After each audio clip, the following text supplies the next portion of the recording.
You're watching a Big Z review. The Paper is Peacock's attempt at getting all of the people that are watching The Office on the Peacock nonstop to try something else, and I don't think it's gonna work. My name is Ned Sampson. I am your new editor-in-chief. Have you read this paper? Uh-huh. How do you think it compares to any other paper? It sucks. But we are going to make it better. Not again. I'm not agreeing to any of this.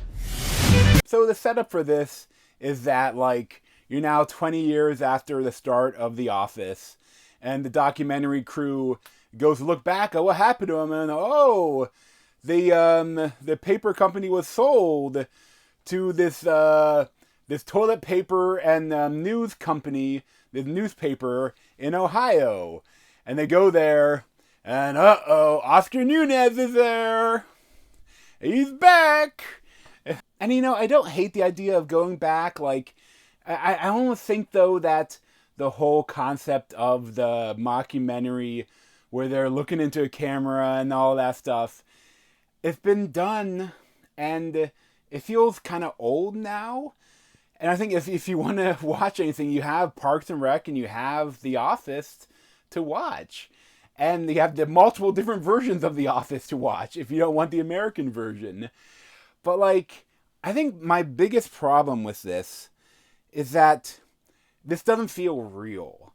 In the first one, in The Office, all the characters felt real.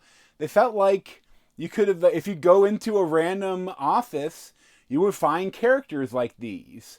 And this one is just so the opposite of real. And I know, that The Office went so long. The things that happen in every episode, they started to be unreal, and everyone started to be more of a character. But you got to that point, over a decade. And this one, every character, they have to, it's so random and goofy and quirky, and they all they're all so fake. And they're all kind of assholes, too.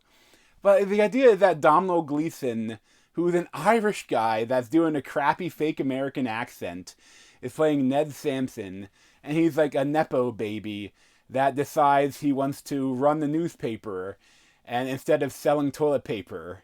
And he comes into the truth teller, which is, all they do is really, they just take stories other people wrote and put them in their paper and then publish them to their local people with maybe a couple of sports lines or some other stuff they might throw in. But usually it's just whatever the national news, they pay for the line to put them into their paper.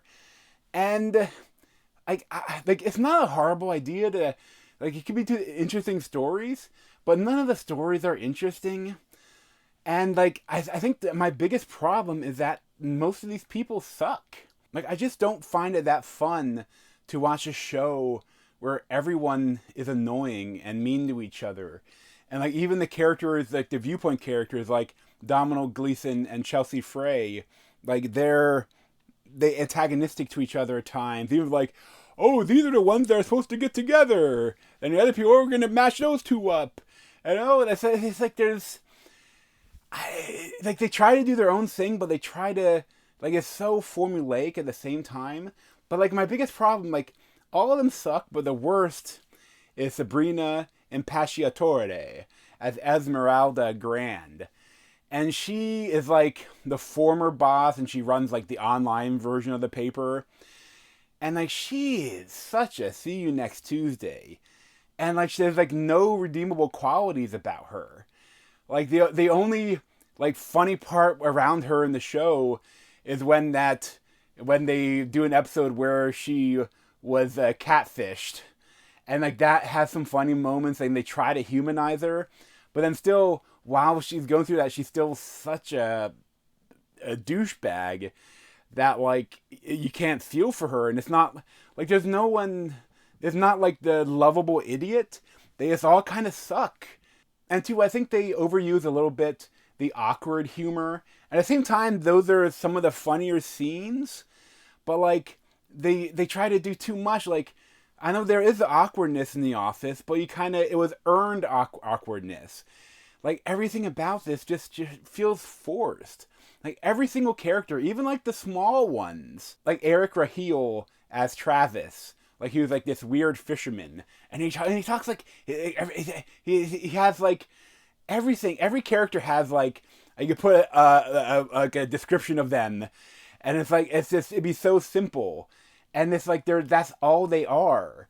And like the wife guy, there is the boss of the toilet paper that's basically Ricky Gervais. There's like all of these people, like the old black guy. They got another old black guy, and he has an even older black guy dad, as he reveals at the end. And it's like, I think everything about it is just like, even like Chelsea Frey is like, he probably has the most the most viewpoint character. She's like, he's ex-military, and like it's like so like none of them just feel real, and it's just like it's watchable, but like it's not good. And there's only 10 episodes, and I doubt there's gonna be more. I'd probably give like a 4 out of 10. Like, don't bother with it. At the same time, if you're looking for something new and you don't want to watch The Office again, you can check it out, but it's not good. But thanks for watching. If you want to see more of me, you can subscribe down below. Thanks.